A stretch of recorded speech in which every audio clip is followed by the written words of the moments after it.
ഈ ഒരു ഐറ്റം ഉണ്ടല്ലോ, കുറച്ച് ദിവസം കൊണ്ടേ മനസ്സിലിങ്ങനെ ഇണ്ടാക്കണം എന്ന് പ്ലാനാക്കി വെച്ചേക്കുന്ന ഒരു ഐറ്റമാണ് കേട്ടോ.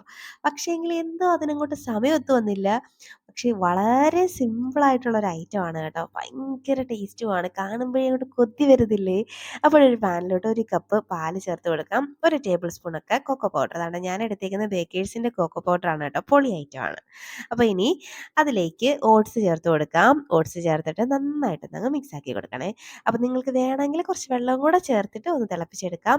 ദാണ്ടെ ഇതുപോലെ ഒന്നങ്ങ് വേവിച്ചെടുക്കണം. കണ്ടോ? ഇത് ഓട്സൊക്കെ കടിക്കുന്ന പാകത്തിന് കിട്ടിയിട്ടുണ്ട്. എന്നാൽ നന്നായിട്ട് വെന്തിട്ടുമുണ്ട്. അപ്പോൾ ദാണ്ടെ ഈ ഒരു പാകം എത്തുമ്പോഴേക്കും ഫ്ലെയിം ഓഫാക്കി നമുക്ക് ഇതങ്ങോട്ട് മാറ്റി വെക്കാം. ഇനി ഇതങ്ങോട്ട് തണുത്ത് വരുമ്പോഴേക്കുവേ ഒരുപാടങ്ങ് തണുക്കാനുള്ളൊരു ക്ഷമയില്ലെടോ. അത്രയ്ക്കും ടേസ്റ്റ് ആയതുകൊണ്ട് പെട്ടെന്ന് കഴിക്കാൻ തോന്നും കേട്ടോ. ഇനി കുറച്ച് പഴം അരിഞ്ഞതും കൂടെ അങ്ങോട്ട് ചേർത്ത് കൊടുക്കാം. ഇനി ഇതിൻ്റെ മുകളിലോട്ട് മധുരത്തിന് കുറച്ച് ഹണിയും കൂടെ അങ്ങോട്ട് ചേർത്ത് കൊടുക്കാം. ഇത് ഓപ്ഷണലാണ്. ചേർത്ത് കഴിഞ്ഞാൽ നല്ല രസമുണ്ട് ട്ടോ. ഇനി ഇതെടുത്തങ്ങോട്ട് കഴിക്കണം. പൊളിയാണ്. അപ്പൊ എങ്ങനെയാ? ട്രൈ ആക്കല്ലേ?